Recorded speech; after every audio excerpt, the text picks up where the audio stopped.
Day 162, Physics, Wave-Particle Duality. Bottom line is we're going to kind of flip things around today from what we did on, I think, day 160. What we did on day 160 is we thought of light as a photon, and we usually think of light as a wave, which it is. It has properties of both waves and particles. What we looked at and introduced is that not only does light have a wave nature, but it has a particle nature. That's its dual nature. So that's back what we did on, well, 2 days ago. And then yesterday, in the notes 161, we dealt with the photoelectric effect. And that's right here. Let's see if we can get here. Which is then evidence for the particle nature of light. That's really the only strong evidence we will get to this year. Next year, if you take AP Physics, we'll talk about the ultraviolet catastrophe. But these two things here are only particles exhibit those properties. So that was evidence that light has a dual nature. Well, it has the particle nature in addition to its wave nature. Now we're going to flip that around. Now we're going to think of particles. And this applies mostly to small particles. And we're going to try to apply it to large particles. It doesn't work too well. But small particles like atomic particles, electrons, protons, neutrons, and so forth. Mostly electrons we'll talk about. But now we're going to take things that are particles, that we think of as particles. Like we think of an electron as a particle. But it turns out that electrons have a dual nature. Not only do they have a particle nature, they have a wave nature. And some of the properties of waves you'll see here listed. Diffraction is when a wave goes through a small opening and gives you an interference pattern. We talked about that earlier in the year, just briefly. And then interferences, we talked about this quite a bit. In other words, two waves can interfere. So if you have constructive interference, two waves in phase give you a large wave. Two waves out of phase gives you a small wave. They cancel out. So you can have constructive or destructive interference. And next year we'll do much more in-depth calculations on this if you take AP Physics. But the thing is, both of these things are only waves have these properties. So if something is exhibiting diffraction or interference, it's acting like a wave at that point in time. So then I have the reminder down here that diffraction is the bending of a wave when it goes through a small opening. Diffraction is a property of waves. Just said that. But this picture here to the left, let me scroll down here maybe a little bit. All right, so this picture right here, they shined X-rays, which are waves, although X-rays have a dual nature. They have the wave nature and they also have photonic nature. You can calculate the energy of a photon, an X-ray photon. But this particular pattern here is produced by waves. When you shine X-rays through a couple of small openings, this says aluminum foil with some small openings, you get this pattern. Because particles don't give a pattern like this. This is a diffraction pattern. It's a pattern or evidence of a wave nature of a particular thing, in this case X-rays. Now this pattern on the right, if you look at it, it's very similar. There's some differences. It's a little bit more spotty, but it's very, very similar in its appearance. When they shined electrons through aluminum foil, maybe it was the same aluminum foil, it gave this pattern. And once again, these are patterns that are indicative of waves. So the electron here is strong evidence that the electron is exhibiting a wave nature in addition to its particle nature. So now it has a dual nature. Now, the most famous scientist on this, French, and I always mess up the French language, Louis de Broglie, 1924, suggested that all matter has wave properties. In other words, even baseballs and bowling balls and pencils and people, anything moving, and we'll talk about that in a second, has a wave nature. Even though we think of things that I just talked about as just particles. So he has which is called the de Broglie wavelength. And I kind of misspelled this. It really should be lowercase d. I misspelled it. It's lowercase d. Then there's a space between the de and then the Broglie. So you can fix that if you want. It doesn't really matter. But lambda is wavelength. Lambda equals h over p. That's a p there. So this is what we call the de Broglie wavelength. You can calculate the wavelength of any particle this way, where p is the momentum. This is from first semester, if you remember. I'm going to the right over here. Momentum, little p stands for momentum. Momentum of a particle of a given mass is that mass times its velocity. So if it has no velocity, it has no momentum, so you can't calculate the wavelength if it's not moving. It has to be moving to have a wavelength. So bottom line is that equation there, a lot of times it'll be rewritten, as we will in a minute, as lambda equals h over mv. The wavelength will be in meters. H is still Planck's constant, and we'll use the more standard version, the joule version. And momentum is a kilogram meter per second. You've taken a mass times a velocity. So let's do an example problem here. So calculate the de Broglie wavelength of the following. Electron moving at 2% of the speed of light. It's basically just a plug and chug. So part A here is the wavelength equals h over p. But I'm going to plug in for p, mv, because that's what p is. So I'm just taking that equation above up here, this equation in the box, and rewriting it, but I'm substituting for p what momentum is. It's the mass of something times its velocity. Now I'll just plug in the numbers.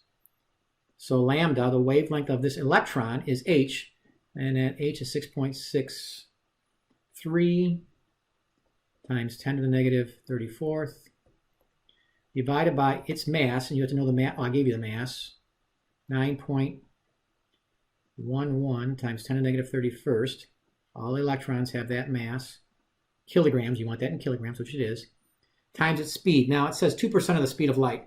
I could do a side calculation, or I could just do it right here. How do you find 2% of something? Well, you multiply it by 0.02. So I'm going to just do that in the calculation. The velocity of this electron is 0.02. It's 2% of the speed of light, which is that 3.00 times 10 to the 8th. That's the speed of all light. I can extend this. All right, so that's the wavelength of this electron. Let's scroll down a little bit. And it turns out if you plug that all in, the wavelength of this electron is 1.21 times 10 to the negative 10th meters, which is extremely small. But it's meaningful because that is of the size of of atoms. Like the diameter of an atom is in that range, in the 10 to the negative 10th meters.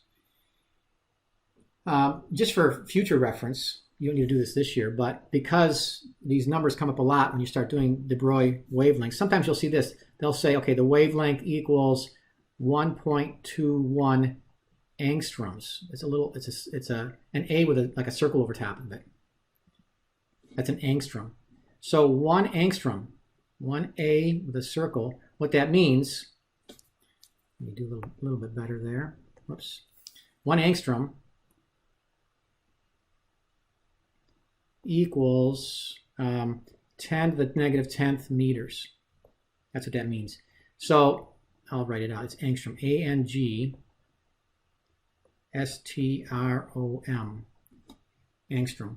You don't need to know that, just for future reference if you want to have a deeper understanding. But if you do these problems in homework, I think they'll be listed like this. The wavelength of this electron is 1.21 times 10 to the negative 10th meters.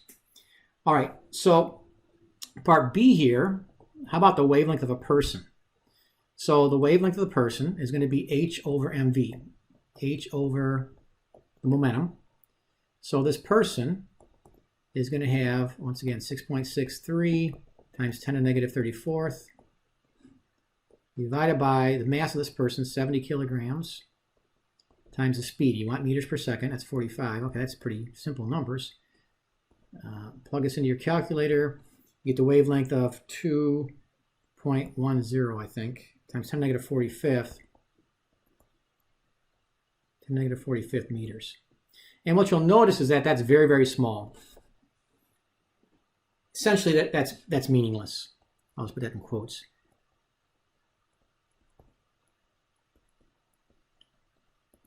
So there's no practical application for the wavelength of, well, as far as we know right now, of large-sized objects traveling at typical speeds. It's meaningless.